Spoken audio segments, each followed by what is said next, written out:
Zofia Nalkowska was born on November 10, 1884 in Warsaw, Poland, to Wacław, an eminent geographer and publicist, and his wife Anna. Her father came from an impoverished petty nobility, and her mother came from a family of civil servants. As a young girl, Zofia was homeschooled until the age of 14, when she began attending a private school for girls for the next 3 years. Nalkowska's talent was developed at an early stage in her life, thanks to the influence of her father and the people that visited him. Nalkowska's childhood home gathered the most prominent scientists, writers, journalists, and activists in Warsaw. She debuted at the age of 14, when her first poem, I Remember, was published in the Weekly Review. After writing poems for over 10 years, Nalkowska decided to abandon the genre. In 1911, Wacław Nalkowski, Nalkowska's father, died, which was a difficult event for Zofia since her father influenced her and her ideas so significantly. During her second composition phase, Nalkowska incorporated her wartime experiences.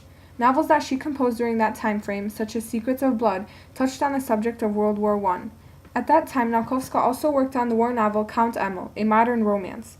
Count Emil is a novel about the war and legions that took part in it under the leadership of Józef Piłsudski. It is an analysis of the response of the protagonist's sensitive psyche to the horrors and phenomenon of war, and is also a complete contrast to the writings of the time, which generally celebrated Polish military deeds.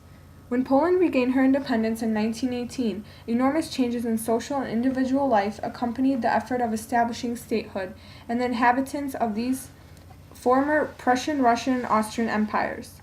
Nalkowska was also one of the first to give these developments expression in literary form. In Nalkowska's 1924 novel, The Romance of Teresa Henry, that expression is bitter and critical, since she depicts the heroism of the freedom fighters becoming degenerate in conditions of peace. The story expresses one of the constant motifs in her writing, the love story as a metaphor for personal, existential, and social relations.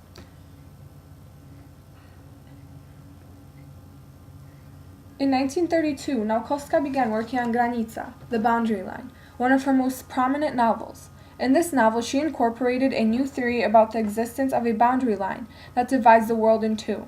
Her inspiration came from personal experiences, including her two unsuccessful marriages with Leon Rygier and Jan Gorzechowski. The boundary line takes place in Warsaw. It describes the life of Zenon Dziębiewicz and the consequences that result from him crossing moral, social, personal, and ideological boundaries. He is torn between his wife Elżbieta and his lover Justine. Elżbieta takes on the role of his wife, lover, and mother. She also forgives Zenon his affair with Justine. Zenon's father lived the same lifestyle and failed to instill in Zenon a sense of morality, and therefore Zenon grows up to be the same as his father. Towards the end of the drama, Zenon is blinded by Justine, who spills acid on his face and who becomes mentally ill after the abortion of their child. Eventually, Zenon understands that one is the way one's place is. After realizing the extent of his defeat and guilt, he ends by committing suicide. The author was awarded for her novel with a state prize in 1936, and it was then transformed into a movie in 1938. Boisz się mnie? Co? Zenon. Co?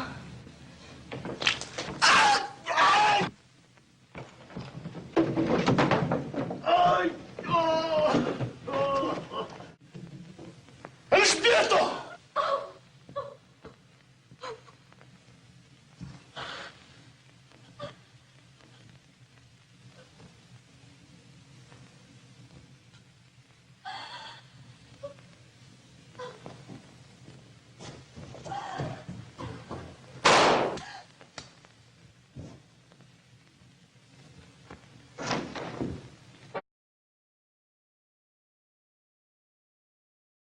After the outbreak of World War II, Nalkowska joined the massive groups of refugees heading towards eastern Poland.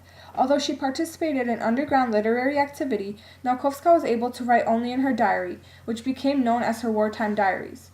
In May of 1943, Nalkowska notes, "Nothing of the former world holds true anymore. Nothing has remained."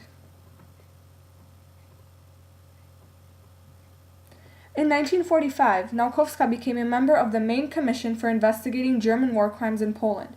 She visited concentration campsites, attended court proceedings, and talked to survivors. The collected material and personal experiences allowed Nalkowska to create Medallions, a short documentary depicting numerous Nazi crimes and the stories of those who managed to survive extermination camps. The documentary is considered a masterpiece in Holocaust world literature. The Commission hears about crimes such as the making of soap from human fat. Towards the end of her life, Nalkowska permanently moved to Warsaw.